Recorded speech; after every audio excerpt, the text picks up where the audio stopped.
Perspectiva. Um programa do Observatório do Terceiro Setor, sempre explorando os horizontes da realidade brasileira.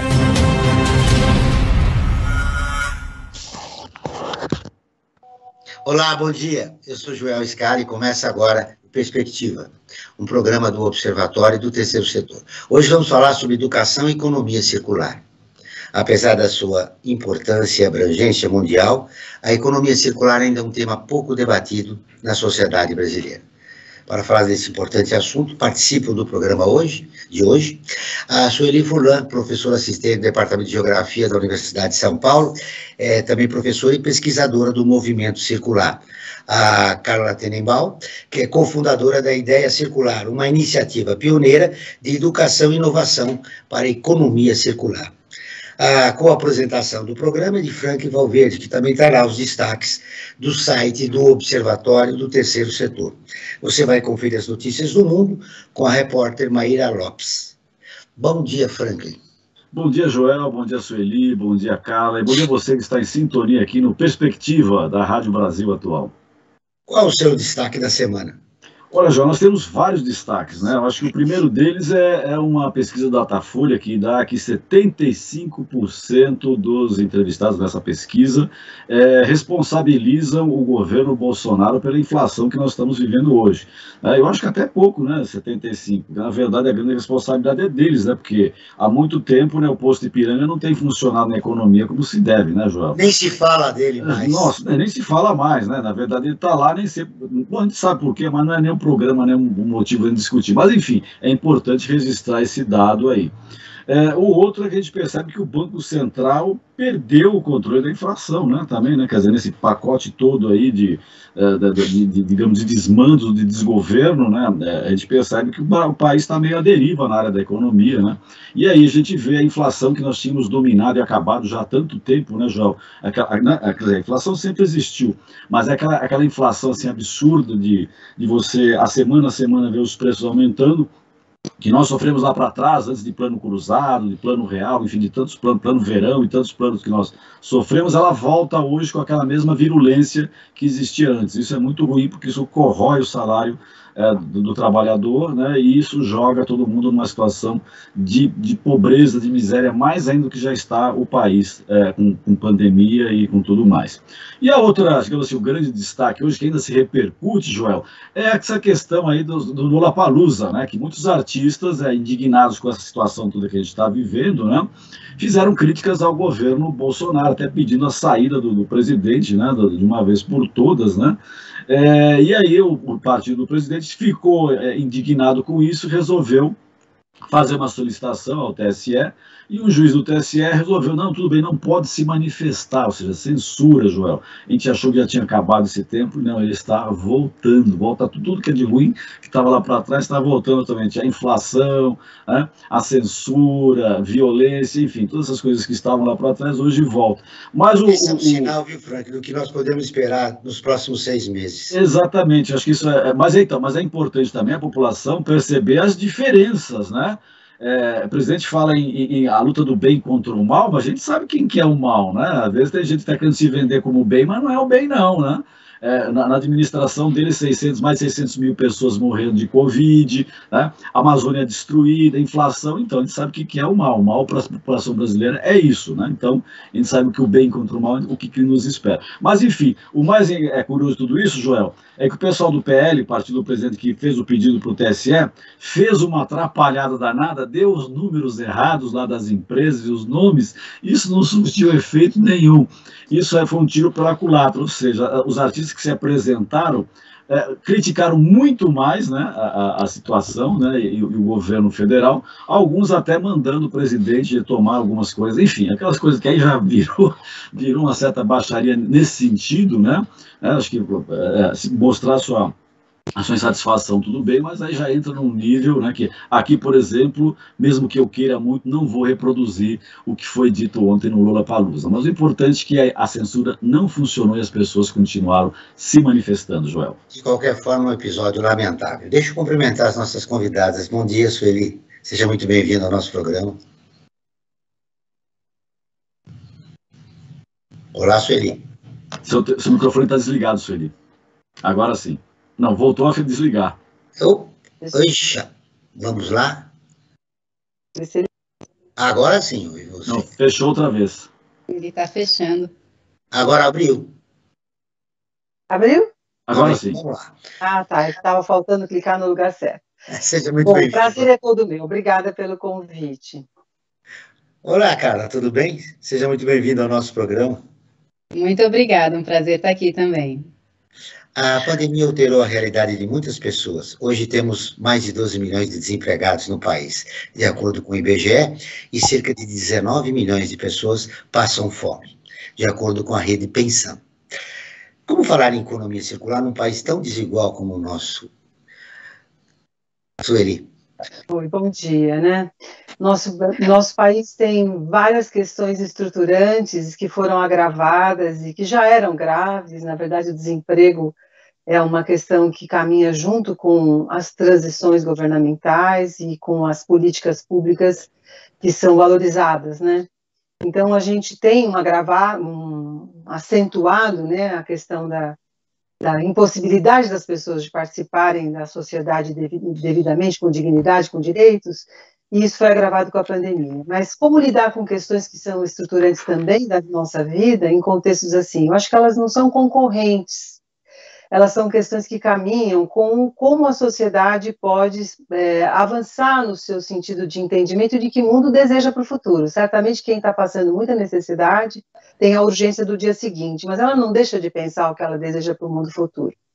E a questão do movimento circular, da economia circular, essa questão de você compreender que o sistema natural ele tem uma necessidade de rever a sua exploração, a sua demanda de recursos, faz parte também da questão da fome, né? Se a gente pensar numa outra maneira de se alimentar, se a gente conseguir conquistar isso através da educação, se a gente conseguir pensar o quanto estamos nos envenenando com certas maneiras de se alimentar, a gente pode talvez superar algumas questões.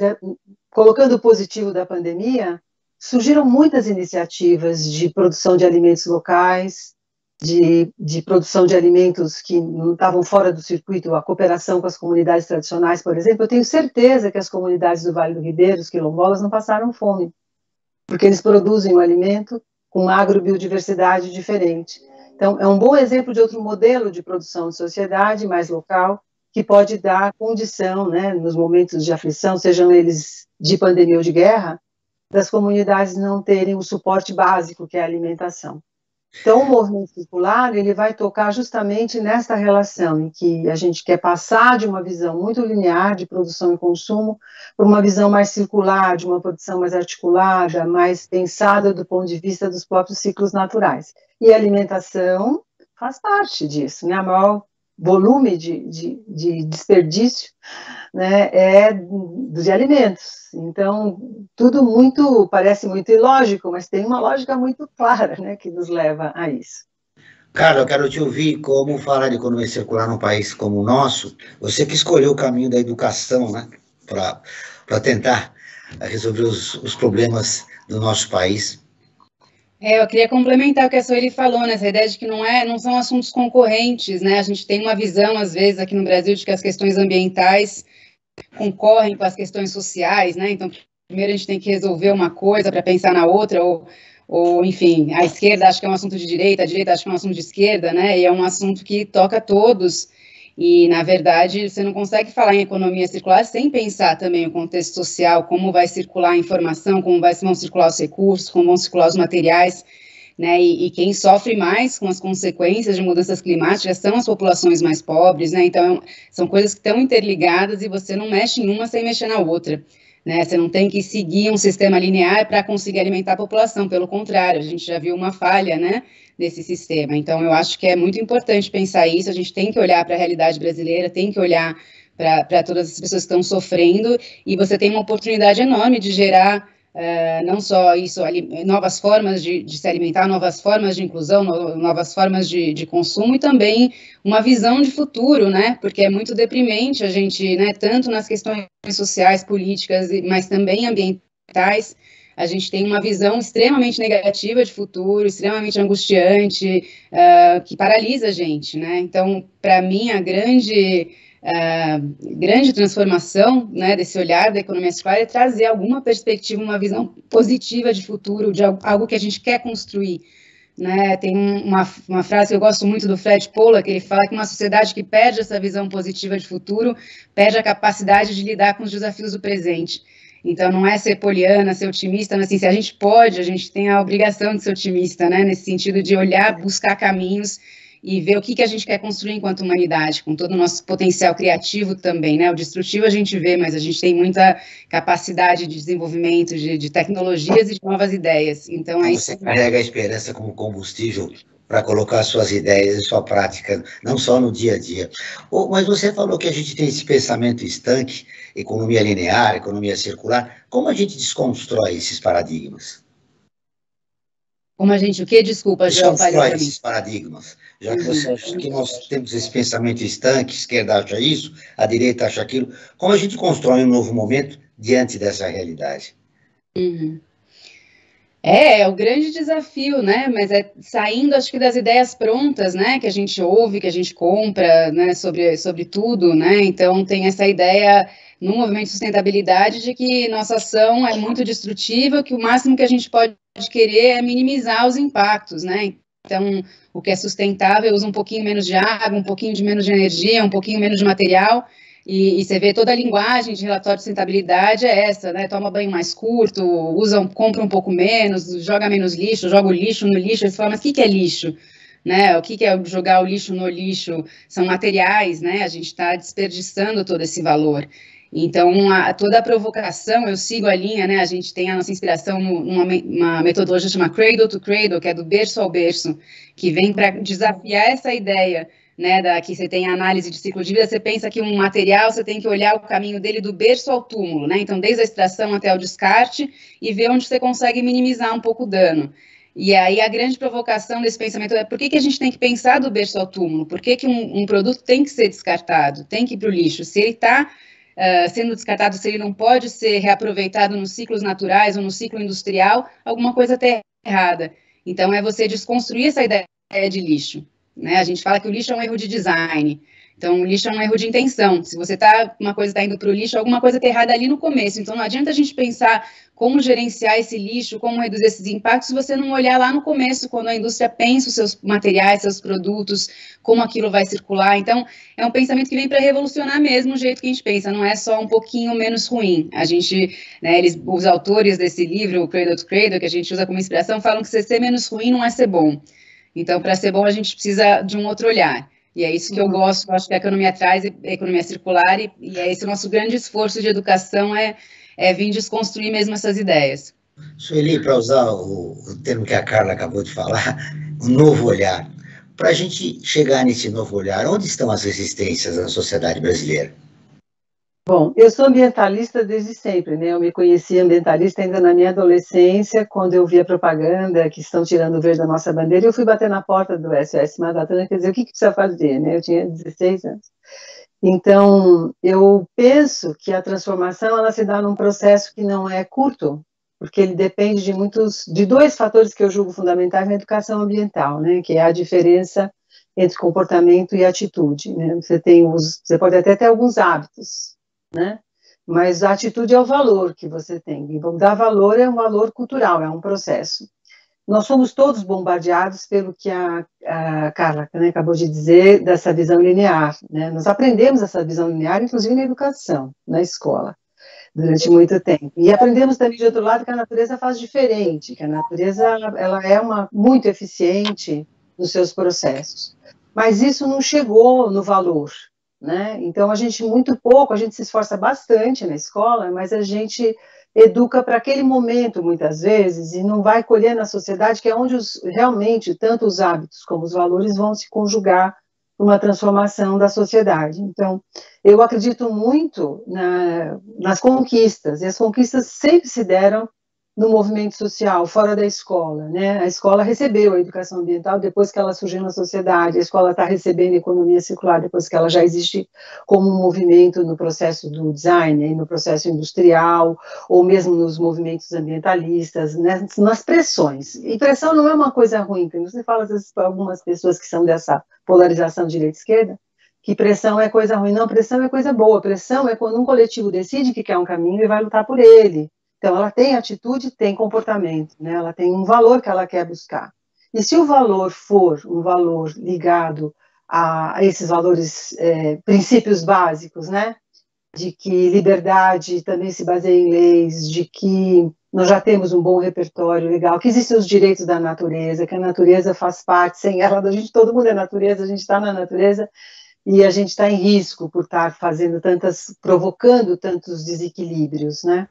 Então, isso tudo é um conhecimento que vai ser promovido na educação de escola, de acordo com concepções que se tem da educação, de acordo com pautas importantes que a educação pode abraçar, mas também na relação das escolas, aí pegando a educação formal como recorte, com os processos maiores que a sociedade está vivendo. Eu ainda acho que a economia circular, que é uma grande frente que veio do movimento ambientalista, ao longo de... O Cradle to Cradle é uma coisa bem antiga, né? Bem antiga que eu digo, é do século XX, assim, lá depois da década de 60, mas é século XX, está chegando agora no XXI com uma potência maior. Mas essa potência maior que está sendo discutida na sociedade, ela precisa ainda entrar na escola com uma outra questão, que é como fazer isto também ser uma pauta da escola. Então, o movimento circular, ele é um pouco isso, a gente quer dialogar com todos, né?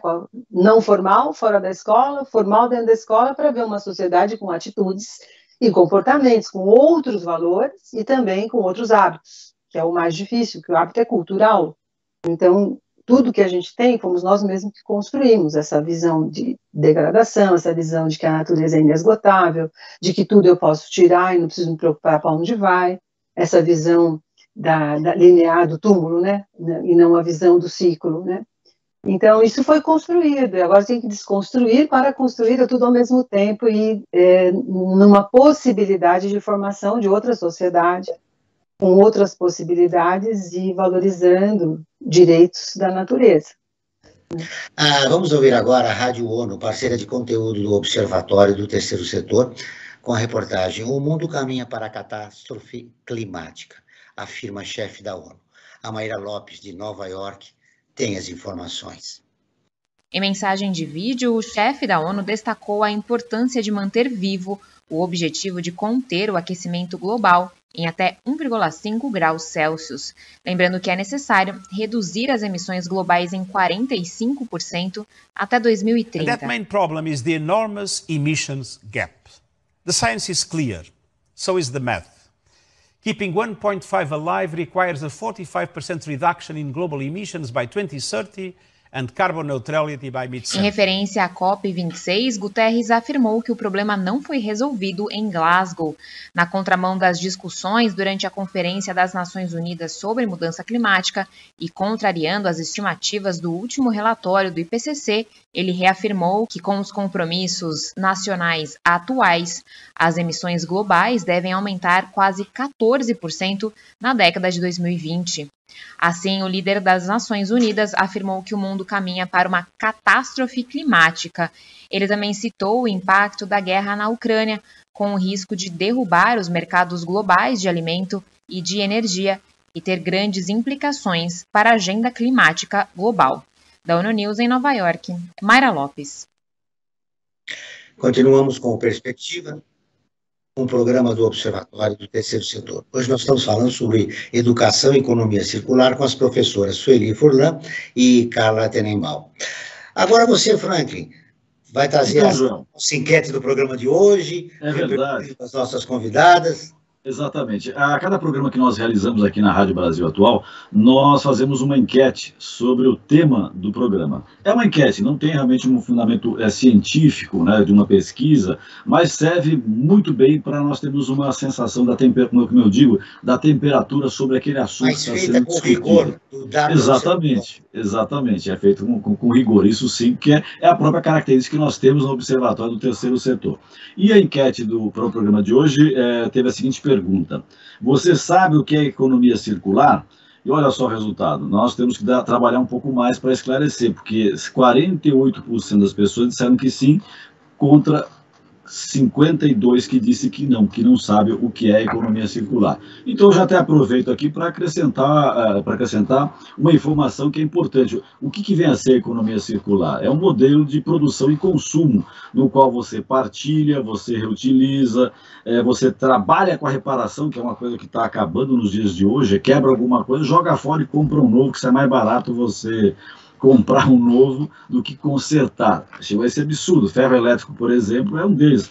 Guarda-chuva é outro, né? Quebrou, joga fora. Então, essas coisas não contribuem nada para a economia circular, né? Então, é importante a gente destacar isso, além da renovação e da reciclagem. Esses são os itens que fazem a economia circular, chamada economia circular. Então, a gente precisa, vamos, a cada programa, né, Joel, reforçar esses dados, essa explicação, para que todos e todas entendam o que vem a ser a economia circular e os benefícios que isso traz para todos e todas e para o meio ambiente, para o planeta Terra como um todo.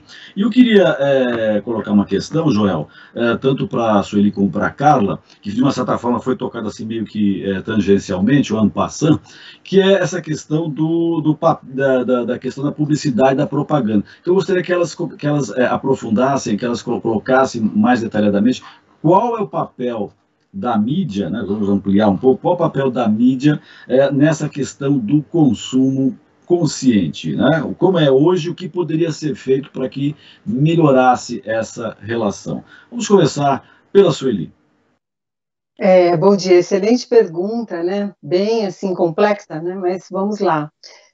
Você tocou na questão da obsolescência programada, né? Que é isso que faz com que os produtos tenham essa durabilidade curta e que a gente pensa sempre num novo, e o que a mídia às vezes ajuda a fazer é criar essa expectativa de que a gente precisa trocar o celular, que a gente precisa trocar tudo, porque tudo vai ficando ultrapassado. Isso é uma captura das nossas mentes, né? Lida com o psicológico das pessoas, no sentido de que elas se envolvem com essa linguagem do mercado, que é do vender mais e do vender sempre, do precisar disso. Isso é próprio do sistema mesmo econômico que a gente vive.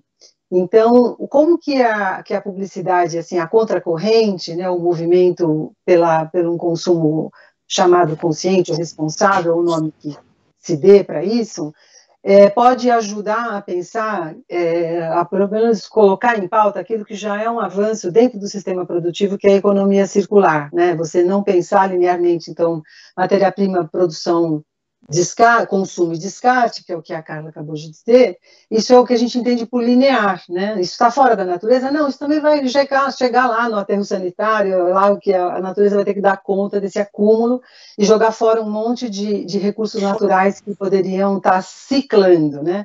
Que poderiam não chegar nisso. Então, o que a mídia talvez possa mostrar é que já existem muitas iniciativas de design, de projeto, de produção, em que você pensa a matéria-prima como algo que não precisa ser sempre a matéria-prima inicial, que ela pode ser uma matéria-prima reutilizada ou reciclada, né, ou reduzindo a sua quantidade de impacto e desperdício no processo industrial. Então, essa visão de que o consumo, que o descarte não é o ponto final, mas que antes de chegar eu não vou ter descarte zero, né? A meta da economia circular é não ter o descarte, né? Você conseguir que todo o processo produtivo, seja para produzir um lápis, uma caneta, um caderno, um celular, um computador, ele tem todo o seu processo, um caminho em que ele vai ser produzido, mas ele vai, todo momento em que ele precisar ser trocado ou não precisar, ele pode ter uma outra forma de acontecer para poder melhorar o processo e não descartar tanto. Até o celular, porque há celulares que não precisa trocar o aparelho inteiro, você pode escolher, sei lá, você pode trabalhar esse equipamento tão fundamental hoje, de modo que ele cause menos impacto em lixo eletrônico, né? E você não jogar fora tanto recurso. Então, a economia circular, ela é bem muito óbvia no sentido que o circular é o forte, mas como fazer isso, né? Um pouco o modelo inicial é imitar o que a natureza faz. A natureza tira recursos, faz as árvores produzem para a atmosfera vários tipos de gases e depois ela absorve a água, faz matéria orgânica, alimentar, e isso é o processo do ecossistema, é como se fosse um ecossistema.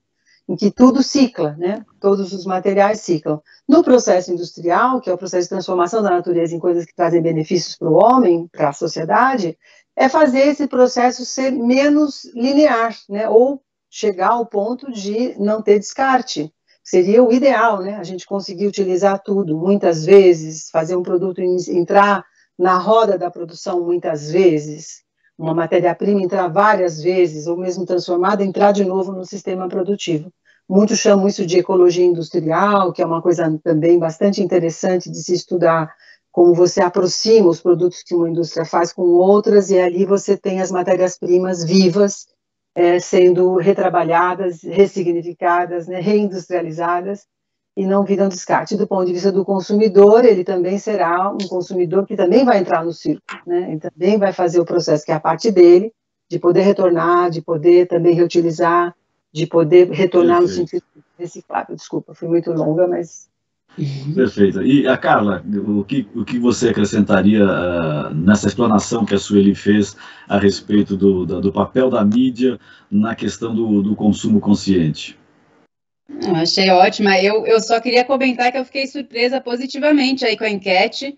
Assim, quase metade das pessoas terem ouvido falar de economia circular. Hoje em dia eu já estou achando bom, porque quando a gente começou lá, quase ninguém tinha ouvido falar nisso, nem nas empresas, nem no movimento ambientalista. Agora está crescendo, então que bom que quase metade dos ouvintes, né? Isso, ou mais de metade, sabe o que é. Agora 52% que não conhece e 48% que conhece. É isso? Está quase chegando a metade dos que conhecem. Quase chegando a metade, muito bom. Agora, assim, o que a gente tenta desconstruir, quando a gente começou, o desafio era que ninguém tinha ouvido falar. Agora as pessoas às vezes ouvem falar de um jeito meio superficial, é um pouco como é reciclagem, alguma coisa assim. Então a gente tenta desconstruir que vai muito além disso, né? E eu acho que o que eu complementei, acho que assim, o lugar da mídia é claro que é fundamental, porque algumas pessoas às vezes recebem a informação e recebem esse estímulo ao consumo, esse consumo ainda que, né, o que significa a vida da pessoa é comprar e comprar cada vez mais. Então acho que tem um trabalho por aí, mas também um trabalho antes que é quais são os produtos que estão sendo oferecidos, como eles estão oferecidos, quais são esses caminhos nossos, né, de consumo. E aí eu só acrescentaria também a tua explanação, porque eu acho que tem todos esses modelos, mas o que eu acho interessante olhar essa coisa dos ciclos, né, que nem a Sueli falou, a natureza é cíclica, você tem um ciclo da água, um ciclo do carbono, um ciclo do, enfim, né, todos uma matéria-prima, não é que não existem resíduos, você tem muito resíduo, mas esse resíduo sempre está alimentando outras coisas. Isso no ciclo biológico fica claro, e a gente também tentar pensar os produtos que vão voltar para a biosfera, como eles podem voltar de uma forma que alimente esses ciclos, né? E esse é, inclusive, essa questão enorme de fertilizantes, agora com a guerra, não tem fertilizante, então a gente vai começar a explorar fertilizante, precisa usar terra indígena para minerar potássio, entende? Uma coisa assim, que a gente entra numa lógica de importar fertilizante, ou ter que extrair de uma forma muito prejudicial, sendo que a gente tem matéria-prima orgânica pra caramba, né? Todo o nosso resíduo orgânico da cidade, todo o nosso esgoto é matéria-prima orgânica, é fertilizante. Você tem várias iniciativas em vários lugares que estão conseguindo, com tecnologias até simples, extrair todo o nitrato, fósforo, potássio, para poder voltar isso para o processo produtivo de uma forma, inclusive, muito melhor para a produção do que esses químicos. Então, são coisas que fazem sentido, que são, sabe, meio óbvias, assim, por que a gente vai ter que exportar matéria-prima orgânica? O nosso lixo é praticamente isso, e a gente não faz compostagem, a gente não extrai, a gente tem um tratamento de água que é extremamente custoso e caro. Então, é você olhar para essa riqueza de recursos, né? Isso falando do ciclo biológico. E num ciclo técnico, é justamente você usar a mesma lógica circular para a indústria, para materiais que também são nutrientes, porque eles são finitos. Você tem metais, você tem plástico, você tem materiais que né, um celular tem, imagina, um monte de elementos raros que a gente não tem como continuar extraindo, que já estão em risco de extinção, e a gente continua usando como se nada. Então, esses sistemas que o Franklin menciona, né, você pensar em reutilização, em compartilhamento, em reparo, em remanufatura, são formas de a gente olhar para a indústria e falar como a gente mantém esse valor em circulação. Né? E isso envolve também uma outra forma das indústrias se posicionarem, porque hoje em dia o lucro das indústrias está nesse grande venda, grande consumo, e a mídia, né, a publicidade tem a ver com isso. Mas tem muitas empresas já se posicionando à frente, pensando, não, eu também faz sentido para os investidores, faz sentido eu pensar o meu negócio para além do meu lucro desse ano, pensar daqui a 5, 10 anos, porque já não é um futuro muito longe, né?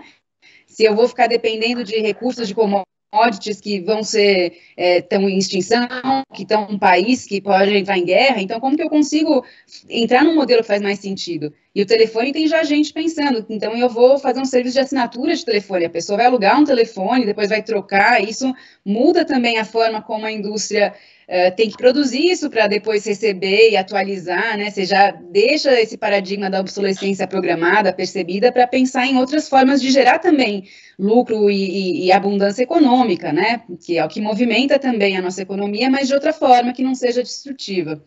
Vou fazer uma parte bem curtinho, só para dizer que na indústria do composto, a gente já tem grandes indústrias em escala, volumes de composto, né? Não é a compostagem, mas isso não tem escala, por exemplo, para soja e tal.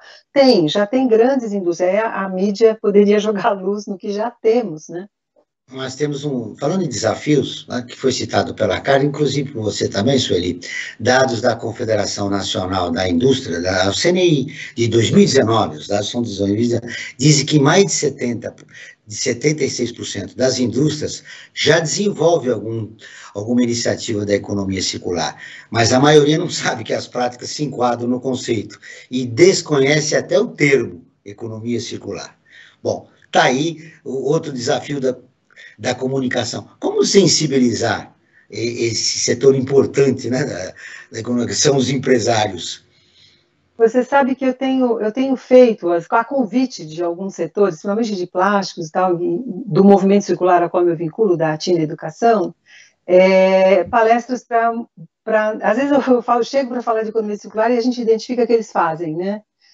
Mas a concepção é bem de reduzir custos de matéria-prima, né? Ainda é uma concepção de pensar, muitos de pensar a concepção de estar numa nova lógica de design mesmo, mas é muito ainda dentro da lógica industrial, uma visão de redução de custos e uma visão, muitas vezes, de se encaixar no que outras legislações que obrigam o comportamento industrial a ser menos devorador de recursos e menos perdulário em resíduos, do que propriamente a economia circular. Está dentro, mas a concepção em si dessa relação de produção-consumo, ela é um aspecto, ela não é exatamente a economia circular, mas já é uma grande coisa, porque estão dentro, né? Estão pensando em estar em conformidade com as legislações que controlam essa questão do desperdício, da degradação, da poluição,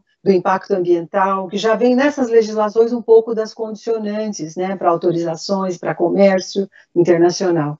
Isso é muito bom, porque é um sinergismo, na verdade, não é ruim que não seja exatamente o nome que não conheço, mas é bom porque é uma espécie de mudança de paradigma da indústria, que é uma coisa que nós, ambientalistas, lá na década de 80, queríamos, né? Mudanças de paradigmas da produção industrial, da produção agrícola. Mas, de qualquer forma, Carla, esses dados preocupam, né? Os empresários, mais de 76%, e os dados são de 2019... Primeiro a pergunta mudou de lá para cá? Depois veio a pandemia, provavelmente a coisa deve ter piorado, enfim. Mas nós não temos dados. Mas isso preocupa, esses dados, cara. Eu tenho um pezinho atrás com esses dados, quando saíram, a gente até conversou com o pessoal da CNI, assim, eu acho que esse 76% depende muito como que você define, né? Está fazendo, não sabe. E esse 76% é uma pergunta de, acho que... otimização de processos, uma coisa que todo mundo fala que faz mesmo, e não necessariamente tem que olhar que processo você está otimizando. Eu não acredito que 76% da indústria realmente tem. Eu acho que foi uma forma como foi direcionado aí a pesquisa. Mas eu acho que realmente está crescendo. A gente começou a ideia circular pensando em educar, justamente a nossa tentativa era falar com o setor produtivo, porque essa metodologia que a gente segue do berço a berço, a ideia é que a gente já tem um foco enorme, né, entre aspas, no consumidor, nas pessoas, para fazer o consumo consciente, jogar o lixo do jeito certo, mas se você não olhar para esse setor produtivo, você não tem uma oferta realmente de produtos que as pessoas possam escolher, né, e as pessoas que querem, às vezes, ficam muito confusas, você não tem a informação, você não tem realmente opções, né, então você tem que realmente transformar esse setor produtivo, e quando a gente começou a falar com as empresas, viu que as pessoas não estavam nesse momento, não entendiam que o mercado também não estava pedindo, então é importante as pessoas saberem para poderem fazer essa pressão positiva aí que a Sueli falou, né, ter essa massa crítica que está pedindo essa transformação. Então a gente criou a ideia circular como um espaço realmente de educação, de comunicação, de inovação para a economia circular, para criar essa consciência mesmo, para as empresas procurarem a gente quando realmente entendessem do que a gente estava falando e quisessem explorar como fazer isso, e para que as pessoas também entendessem e pedissem mais disso, né? E agora a gente vê, eu acho que tem cada vez mais, a gente tem sido muito procurada, tem muitas empresas querendo fazer, não sabem bem como, algumas sabem, mas sabem que vai ser difícil. Então, eu acho que isso que a Sueli falou talvez sair desse paradigma também que a gente tinha, né, de que os ecologistas de um lado, a indústria do outro, e um apontando o dedo para o outro, um é eco-chato, o outro é do mal. Então, assim, entender que a gente ainda está engatinhando como, né, a espécie humana para perceber o tamanho do buraco que a gente se enfiou nesse sistema linear aí, nesse sistema destrutivo, e que a gente tem que sair disso junto. Então, mas é muito importante pontuar a legislação, né? A lei de logística reversa, ela induziu a indústria, né, a rever. Não é porque ela pensou em um outro paradigma, mas isso faz com que o processo industrial também avance. Então, tem aí realmente um jogo, né, que tem que considerar que a legislação também avançou bastante. E ela, de alguma maneira, ela controla as relações das indústrias com o mercado. Sueli, é possível que esse avanço que você está registrando é que ele partiu da sociedade civil, né? Por exemplo, a coleta de lixos em determinados segmentos da população deu muito certo. E a partir daí pode sensibilizar o maior número de pessoas. Agora eu quero convidar você, que está nos ouvindo, para que você, se você quiser ficar informado sobre projetos, causas sociais e direitos humanos, siga o Observatório do Terceiro Setor nas redes sociais e acompanhe informações do Brasil e do mundo. No Instagram é @Observatório 3 Setor, no Facebook é facebook.com/Observatório 3 Setor. Os nossos programas de rádio estão disponíveis no canal do Observatório no YouTube. Lá você também encontra entrevistas e quadros de como você sabia e você conhece, que mostram os aspectos ignorados da história e refletem sobre a sociedade brasileira. No canal também você pode assistir às lives realizadas pelo Observatório toda quinta-feira às 17 horas. Basta buscar Observatório 3 em numeral setor. Repetindo, Observatório 3 em numeral setor. Frank Valverde, mais informações? Sim, verdade, João. Convidadas? Sim, temos algumas informações aqui importantes do site do Observatório. Como você bem disse, o endereço não custa a gente repetir novamente, observatório3setor.org.br, o 3 em numeral. E eu convido a todos e a todas que visitem o nosso site, né, o nosso portal, e lá vai encontrar uma série de notícias, de informações vinculadas à questão da cidadania, fundamentalmente, né? E lá você vai encontrar, entre as matérias mais lidas, agora nesse momento que a gente está vivendo de guerra, né, da Ucrânia contra a Rússia, né, duas matérias que estão sendo muito lidas. Uma que fala sobre um homem que cuida de 400 animais lá na Ucrânia e que ele se recusa a abandoná-los em plena situação de guerra, né? Quer dizer, é uma pessoa que tem uma consciência com a natureza muito grande e não quer abandonar os seus animais, mesmo estando colocando em risco a sua própria vida, né? E o outro também falando sobre animais, né, que nessa situação desse conflito, né, que está havendo entre Rússia e Ucrânia, muitos animais estão correndo o risco de morrer de fome e de frio, né? Então tem muita gente resgatando esses animais que às vezes ficam abandonados na fuga, né, das pessoas, para fugir da guerra, acabam não tendo condições de levar os seus animais, né? E eles ficam abandonados e tem um grupo de pessoas que está tentando resgatá-los. E a matéria que eu quero dar destaque principal hoje, Joel, é sobre uma matéria que foi escrita pela Juliana Lima, que tem o seguinte título, né? Moradores do Baixo Tapajós, lá no Pará, sofrem com a contaminação do mercúrio, né? Olha só, Joel, uma questão que parecia resolvida no Brasil, mas com esse incentivo até por parte do governo federal de garimpo em terras indígenas, isso tem trazido um grande problema. E o principal problema deles qual é? É que, na verdade, com essa utilização, com esse garimpo, ele está contaminando a água, né? Porque o garimpo usa o mercúrio para a extração do ouro, né? E isso acaba contaminando, né?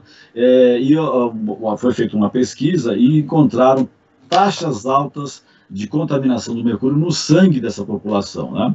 Esse foi um estudo feito pelo Laboratório de Epidemiologia Molecular da Universidade Federal do Oeste do Pará, tendo em parceria a Fiocruz e também o WWF Brasil, né? Isso é muito preocupante, né? Porque até a própria Organização Mundial da Saúde tem apontado que é um dos grandes problemas da mineração é a contaminação pelo mercúrio, Joel, né? E essa matéria e outras matérias no site do Observatório do Terceiro Setor, você pode utilizar também um formato de áudio, né? Uma ferramenta que nós temos de audiodescrição desses conteúdos escritos que contribuem para que os deficientes visuais consigam também ter acesso aos nossos conteúdos, Joel.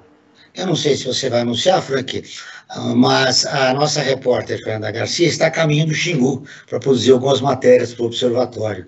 Boa lembrança, Deve Joel. chegar amanhã lá e já provavelmente nós teremos daqui 2, 3 dias algumas matérias do que está acontecendo hoje no Xingu em relação às populações originárias. Em abril de 2021, São Paulo anunciou, aí você que é esperançosa, Carla, anunciou o projeto Sampa Circular, que se tornou a primeira cidade do mundo a formalizar uma parceria com a Fundação Ellen MacArthur, uma referência na economia circular. Bom, essa iniciativa é boa. Como é que chega no maior número de pessoas? São Paulo agora é a cidade, Sampa Circular. E o que quer dizer isso em termos práticos, Carla? Começo com você. A gente fez uma entrevista até com o pessoal da Prefeitura de São Paulo, justamente para saber. Está lá no nosso blog, se alguém se interessar, na ideiacircular.com/blog. A gente conversou com eles, tem uma série de iniciativas, inclusive de alimentação, né, de trabalhar também com a produção de alimentos nas periferias de São Paulo. Tem muitas iniciativas, assim, você dizer Sampa Circular não quer dizer que a cidade vai ficar circular de uma hora para outra, né? Você tem que ter todo um trabalho, eu acho que faz parte, né? Estão trabalhando com as ODS, tem uma série de iniciativas que são muito válidas e é bem interessante. Eu acho que esse tipo de parceria ajuda a trazer visibilidade e trazer compromissos, né? E eu acho que tem, como a Sueli estava falando, acho que o papel mesmo de políticas públicas, de entender mesmo nessa questão, né, de tratamento dos resíduos urbanos, que é bem importante o papel daí dos municípios, de olhar essa riqueza de resíduos que está sendo desperdiçada, né? Você tem outras ligações na América Latina como um todo, você está tendo várias coalizões para trabalhar localmente a economia circular, então olhar o que cada um pode fazer, o que os governos já estão fazendo, né? Aqui no Brasil a gente ainda não tem essa esperança tão cedo, né, de ver qualquer coisa positiva saindo, pelo contrário, né, um retrocesso, assim, que fica difícil mesmo você manter, não, a gente precisa colocar essa régua mais em cima, se for baixar tanto essa régua, a gente não caminha.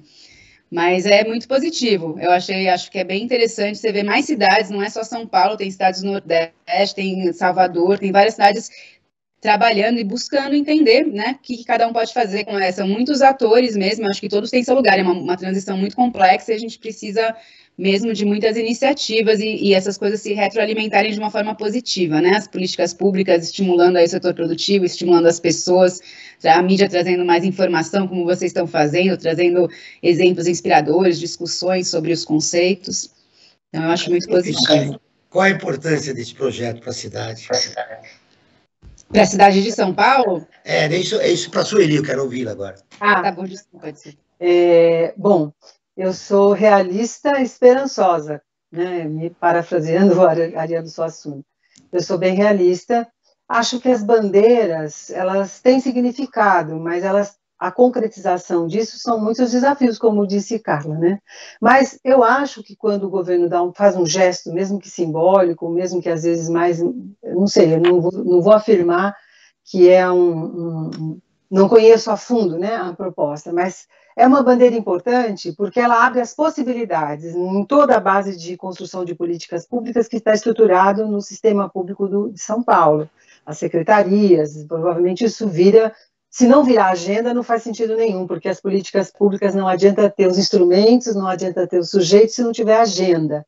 Então, eu fico muito de olho na agenda, que agenda vai ser proposta, porque a gente tem muitos governos, aliás, o governo atual federal é um governo sem agenda, então não vai acontecer políticas públicas, ou se a agenda ela é uma agenda também que a gente pode estar muito ressabiado. Talvez a pergunta para você, Sueli, seria o seguinte, tirando o aspecto político, qual é a importância desse projeto? Agora eu vou direto. Então, a importância é justamente porque é uma frente. A economia circular, ela precisa de uma frente, ela precisa da relação entre a educação e o sistema produtivo. Então, eu sempre digo que a educação forma o professor é o profissional da cultura e da cidadania. Ele vai fazer a parte dele, ele vai aproveitar essa brecha que está nessa bandeira, ele vai se aproximar dos conteúdos, ele vai fazer muitas ações dentro da escola, através de projetos, através de sequências didáticas, tudo que é da parte da ação do professor. Agora, precisa haver uma aproximação entre setor produtivo e escola. A escola conhece muito pouco do setor produtivo, não é que não conheça em tese os livros didáticos, os materiais didáticos, mas não há uma aproximação efetiva de um conhecimento de fundo. Muito pouca gente conhece processo produtivo industrial. Mesmo eu que passei por uma escola que tinha muito essa coisa de trabalhos de campo, a gente visitou várias empresas aí que produziam coisas, e a gente via lá como é que a areia vira vidro, essa coisa. Mesmo isso está muito longe ainda das vivências, então mais vivências possíveis entre o setor produtivo, essas iniciativas todas, esse setor que está nesse caminho parecido com uma visão menos linear da produção, seguindo a legislação, tudo isso é uma pauta grande, então eu vejo como uma coisa muito favorável se tiver agenda, se a agenda chegar a ser uma agenda possível para a educação, para as escolas, a educação formal, ou mesmo educação informal, ONGs, e setor produtivo, porque aí a articulação da sociedade civil pressionando por políticas públicas. Sempre, né? Foi sempre assim, né? O Brasil é feito de conquistas, muitos esforços, pequenas conquistas, mas é muito empurrar as coisas sempre, e eu acho que isso é próprio da sociedade, que produz conquistas. Muito bem. Franklin, nós estamos com 10 minutos já para terminar o programa. E eu tenho um destaque que eu quero dar aqui para as convidadas, e ainda eu quero finalizar com elas, com mais uma pergunta. Você tem um destaque final, anunciando alguma coisa do Observatório? Eu acho que o Observatório em Movimento era importante, até para as nossas convidadas saberem, né? Exatamente, é o que eu ia falar, João. Nossa, do Observatório do Terceiro Setor, nós temos um projeto chamado Observatório em Movimento. O que vem a ser? É uma iniciativa que nós procuramos ouvir uma série de especialistas das mais variadas áreas do conhecimento, do como viver melhor no pós-pandemia, né? Nós estamos entrando numa fase, lentamente, é bem verdade, mas estamos entrando numa nova fase, essa podemos chamar agora do pós-pandemia, já que a maioria das pessoas estão sendo vacinadas e está caindo os números de contaminação. Esperemos que diminuam mais ainda. Agora, como viver esse momento que nós vamos iniciar agora, que estamos iniciando agora? Para isso, eu convido a todos e a todas que visitem o nosso site, né, o Observatório do Terceiro Setor, observatório3setor.org.br, que lá vocês vão encontrar todas essas matérias com esses especialistas sobre esse pós-pandemia. E também quero fazer um convite para que conheçam uma nova ferramenta que nós temos, que é o Apoie o Terceiro Setor, uma plataforma online de financiamento coletivo para organizações da sociedade civil com projetos em diversas áreas. Para saber mais, convido que entrem em apoie3setor.com.br, o 3 também em numeral, apoie3setor.com.br. E, claro, aproveito para avisar, nos acompanhe em nossas redes sociais, seja no Facebook, seja no Instagram, assim como no YouTube. Segundo o Atlas da Juventude 2021, os jovens se engajam em causas políticas, sociais e ambientais, principalmente por meio das redes sociais. Hoje o Brasil tem quase 70 milhões de crianças e adolescentes entre 0 e 19 anos de idade, segundo o IBGE. Bom, como falar de economia circular com esses jovens? Eu peço uma resposta bem sintética das nossas duas convidadas, porque eu tenho uma pergunta final para as duas. Começo com você, Sueli, que você terminou de falar. Como a economia circular, os idealizadores, né, as pessoas que lutam, como você e a Carla, como sensibilizar esses jovens através das redes sociais para a causa da economia circular? Olha, eu tenho feito isso lá na Educomunicação Socioambiental, eu sou professora também na ECA, né? E a gente tem feito uma ação, é o agir, né? É você criar boas relações com a rede social, mas convocando, criando possibilidades reais de atuação. Eu fui uma jovem que encontrei uma possibilidade de atuação no terceiro setor, e foi aí que eu me encaminhei para a questão ambiental. O jovem também é assim, ele vai se encaminhar de acordo com aquilo que ele faça sentido para ele. A educação tem que fazer sentido para ele, e ele vai tentar se aproximar. Então, quanto mais a gente puder, como essa mensagem que foi dada agora pelo Frank, de que há essa, eu adorei a ideia do observatório em movimento, que eu acho que é isso que faz o jovem para essa nova forma de comunicação muito ágil, muito conectada, que é o movimento. Então, eu gosto do ativismo, certo? Então, eu vou dizer para vocês que é criar pautas de atuação. Então, ele precisa estar fazendo as coisas, ele não pode estar só ouvindo. O ambiental, a gente até sabe muito, mas a gente age pouco. Então, colocar em ação. Então, propostas que o jovem possa se engajar fazendo, né? Vai na rede social produzir conteúdo, eles já fazem. Mas como fazer isso, por exemplo, pós-pandemia, uma pesquisa da situação de trabalho e renda, como fazer isso, a situação ambiental do meu bairro, como fazer investigação sobre essas pautas que estão muito próximas e que são legítimas e que ele certamente vai se politizar e se engajar e perceber onde estão as contradições do nosso mundo. Deixa eu ouvir a Carla rapidamente, para a gente caminhar para o final do programa. Olha lá, eu queria lembrar, assim, eu lembrei as coisas que você falou da escola, meu despertar ambiental foi pela escola com 12 anos, minha escola fez um projeto de pesquisa aí e selecionou algumas pessoas para irem para Rio 92, eu fui uma das representantes da escola lá na Rio 92, com um trabalho sobre resíduos sólidos, então, assim, realmente é muito legal que você dê essa oportunidade para os jovens que já estão interessados. E eu não sei, a gente, assim, eu acho que tem muitas pessoas que vão descobrindo como comunicar com os jovens, eu não sei se eu sou a pessoa que sei, nas redes sociais, comunicar com os jovens, a gente tenta comunicar com outros públicos, mas o que eu vejo é que, dos projetos que eu já fiz com adolescentes, assim, eu acho que existe uma inteligência muito maior do que a nossa, eu acho, em perceber o que está errado, em perceber o que não faz sentido. Então, quando a gente conversa com as crianças também, eu tenho uma filha de 8 anos, quando ela era pequenininha, eu falava, mas meu amor, ó, isso daqui é lixo, não tem, isso aqui é lixo? Ela falava, não, isso é uma casca de banana, a gente põe lá para as minhocas. Isso aqui é lixo? Não, é um plástico. Então, às vezes, é legal, é uma coisa porque faz muito sentido. E para a criança e para o jovem, eu acho que faz sentido até mais do que para a gente que está ainda com um olhar já bem viciado, né, como a gente acha que as coisas têm que ser. Então, acho que eu só falando assim. Esse ano é um ano de convulsão, 2022, são muitas pautas que vão rolar, mas tem uma delas que é justamente 92 mais 30, Rio 92 mais 30 e também 1972 mais 50.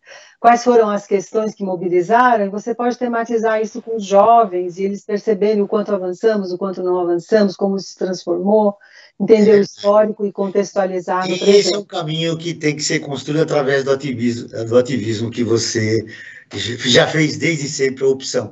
Lembrando também aos ouvintes que o Observatório tem um programa, o Brasil ODS, que fala dos 17 Objetivos Sustentáveis da Agenda 2030. Esse programa vai toda quinta-feira às 9 horas da manhã, também na Rádio Brasil Atual. Franklin, 30 segundos para o destaque final. Destaque final. A economia linear é o terraplanismo da economia. A terra é redonda, a economia tem que ser circular. Muito bem. Para fechar com as nossas duas convidadas, 30 segundos para cada uma. Esse é o mês internacional da mulher. O que de mais importante vocês gostariam de deixar registrado? A mulher é a economia, a mulher é a sociedade brasileira, enfim. Cara, começa com você. Começa com ela. Desculpa. Com você também, vai lá, vai subir. Sua fala é muito inspiradora, eu fico ansiosa com ela. Sempre mulher, né? Porque eu não sou muito também de pensar que não somos unos, né, homens e mulheres, mas existe já uma consolidação de que pensamos diferente as coisas, às vezes. Eu acho que, veja como está a guerra da Ucrânia, quem que está ali indicando, né? 2 líderes mundiais desequilibrando o mundo irresponsavelmente, fazendo o que estão fazendo. Eu acho que nós lutamos por nossas causas e essas lutas nos educaram a lutar por todas as causas que dizem respeito à vida, eu pelo menos, dizem respeito à natureza, que sou uma pessoa que eu digo que eu não vim dos macacos, eu vim dos peixes porque eu amo água, então essa ligação de valor, de afetividade, eu acho que é o que falta, a gente precisa ter amor às coisas, a gente precisa pensar que o futuro precisa existir para todos, né? Então, muito bem, cara, a Sueli avançou um pouquinho no seu tempo, mas seu destaque final nesse mês internacional da mulher. Mulher e economia, ou o que você achar melhor para encerrar sua participação no programa? Eu convido para ler, tem um artigo, acho que é um assunto bem que eu adoro, O circular é feminino. Está lá no nosso blog também, um artigo que eu escrevi. A gente, todo mês a mulher revisita isso, porque eu acho... repete rapidamente, passou aí Passou, né? Um avião, um automóvel, nós não ouvimos você. O circular é feminino. A gente tem um artigo que eu escrevi lá no nosso blog, fala sobre essa metáfora aí do circular como um valor feminino. Nossa, tá ainda bem barulhento, né? Isso tá passando. Mas foi bom o registro, gostei. O circular é feminino, assim, não só assim, pensando como uma metáfora, não é que é uma questão de mulheres e homens também, né? Mas assim, se você for pensar literalmente, a economia linear foi criada por homens, é muito recente essa inserção das mulheres, né, tomando decisões aí políticas, econômicas, então é um sistema destrutivo criado, enfim, por pessoas do gênero masculino, mas também é uma lógica masculina, essa lógica linear de exploração de força bruta, então é de se conectar, tanto os homens quanto as mulheres se conectarem com uma lógica circular, que é de cuidado, né? Hoje em dia são as mulheres que ficam com essa função do cuidado aí da casa, da família. Se a gente pensar que o planeta é a nossa grande casa, pensar como a gente faz economia, como a gente faz política, cuidando da nossa casa comum, tendo essa lógica feminina que é regenerativa, que é criativa e que é de cuidado e circular. Obrigado, então eu falaria isso. Não é só o olhar feminino, não é só o circular feminino, o mundo é feminino, basta nós reconhecermos isso para construirmos uma sociedade melhor. O Perspectiva está terminando, agradeço a presença de Sueli Furlan, professora assistente da Universidade de São Paulo, ela é do Departamento de Geografia. A Carla Tenenbaum, que é cofundadora da Ideia Circular, uma iniciativa pioneira de educação e inovação para a economia circular. Esse programa foi produzido pela equipe do Observatório do Terceiro Setor. Na próxima quinta-feira, às 9 horas, acompanhe nosso programa Brasil ODS. Na pauta do programa, igualdade de gênero. Não perca. E ficamos por aqui sempre na luta por uma sociedade mais justa, solidária, sustentável e tolerante. Até o próximo programa. Você acabou de ouvir Perspectiva, um programa do Observatório do Terceiro Setor.